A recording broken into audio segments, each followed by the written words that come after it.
हरे कृष्णा, राधे राधे। आप सभी का आपके अपने चैनल प्रभु कथा भजन में हार्दिक स्वागत है।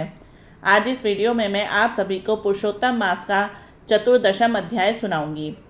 चिंताग्रस्त राजा दृढ़धनवा की कथा को आगे सुनाते हुए श्री नारायण जी ने कहा, इस प्रकार चिंता करते हुए राजा के पास दिव्य रामचरित्र काव्य के रचयिता श्री वाल्मीकि ऋषि पधारे।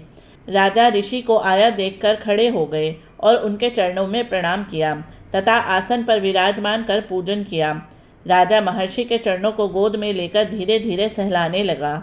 तत्पश्चात राजा दृढ़धनवा ने महर्षि वाल्मीकि के चरण स्वयं पखारे और फिर उस जल को प्रसन्नतापूर्वक अपने माथे पर छिड़ककर उस तोते के कहे वचनों को याद कर मधुर स्वर में महर्षि वाल्मीकि से पूछने लगे। राजा दृढ़धनवा ने महर्षि वाल्मीकि से कहा, हे भगवान, आज मैं कृतकृत्य हो गया हूँ, भाग्यवान हूँ जो आपके दर्शन हुए। हे संसार को पवित्र करने वाले महर्षि, मैं अपने भाग्य की कैसे प्रशंसा करूं। श्री नारायण बोले। इस प्रकार उन महात्मा से प्रार्थना करके राजा चुप हो गए। ऋषि वाल्मीकि जी ने कृपापूर्वक राजा की ओर देखा।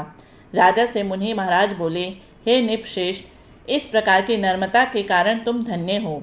हे राजन, तुम चिंतित दिखते हो, अपने हृदय के दुख को कहो और देर मत करो। दृढ़धनवा बोले, आपके चरणों के प्रताप से मैं हर प्रकार से प्रसन्न हूँ, किंतु मेरे हृदय में एक बड़ा संशय है, वही तीर के समान चुभा जा रहा है, कृपया उसे दूर करिए। वन में किसी तोते के मुख से वचन सुनकर यह संशय पैदा हुआ है, जिसे मैं सुनाता हूँ। एक बार शिकार खेलने घोर वन में गया। वहाँ घूमते घूमते मैंने एक तालाब देखा। वहाँ जाकर थके प्यासे मैंने जल पिया और कुछ समय के लिए मौन बैठ गया। राजा से ऋषि बोले, हे राजन, तुम अपने पूर्व जन्म का चरित्र सुनो। हे राजेंद्र, तुम द्रविड़ देश में ताम्रपर्णी नदी के तटवासी सुदेव नाम के एक ब्राह्मण थे। उस समय तुम धार्मिक, सत्यवादी तथा जो भी प्राप्त हो जाए उससे ही प्रसन्न रहने वाले, वेद के अध्ययन में रत और विष्णु भक्ति में लगे हुए थे। गृहस्थ धर्म में तुम्हारी पत्नी भी सुंदर, चतुर और गुणवती थी। तुम्हारी पत्नी गौतम महात्मा की पुत्री गौतमी नाम से प्रसिद्ध थी। उस जन्म में इस प्रकार गृहस्थ का पालन करते हुए बहुत समय बीत गया, किंतु तुम्हें संतान प्राप्त नहीं हुई। एक समय आप आसन पर बैठे थे, स्त्री तुम्हारी सेवा कर रही थी। तब तुमने दुखपूर्वक स्त्री से कहा, हे सुंदरी, पुत्र सुख से अधिक संसार में कोई सुख नहीं है। तप, दान आदि से प्राप्त पुण्य फल तो दूसरे जन्म में भी प्राप्त होता है, किंतु शुद्ध वंशोत्पन्न संतति इस लोक और परलोक दोनों में सुखदायी होती है। अतः मेरा जन्म ही निरर्थक गया। इससे तो मैं शीघ्र ही मर जाऊं, क्योंकि मुझे यह अपनी बड़ी आयु भी अच्छी नहीं लगती है।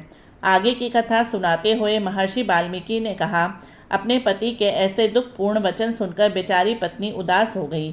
धैर्य धारण कर समझाती हुई प्रेम पूर्वक बड़े मीठे वचनों में बोली, हे प्राण प्रिया, आप सरीखे भगवत भक्त को इस प्रकार मोहित नहीं होना चाहिए।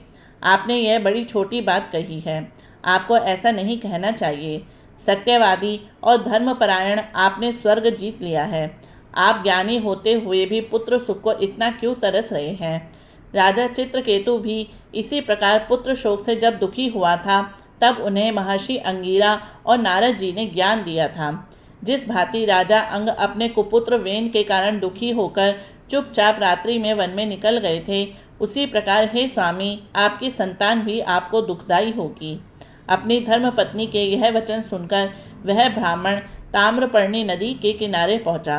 वहां जाकर नदी में स्नान कर तपस्या प्रारंभ कर दी और 5वें दिन से केवल सूखे पत्ते और जल लेने लगा। इस नियम से उसे तप करते हुए 4000 वर्ष व्यतीत हो गए। हे राजन, उसके उग्र तप से तीनों लोग कांपने लगे। उग्र तप को देखकर भक्त वत्सल भगवान गरुड़ पर चढ़कर उसे मनवांछित वर देने हेतु उसके निकट पधारे। हे राजन, आप पूर्व जन्म के वही ब्राह्मण हैं।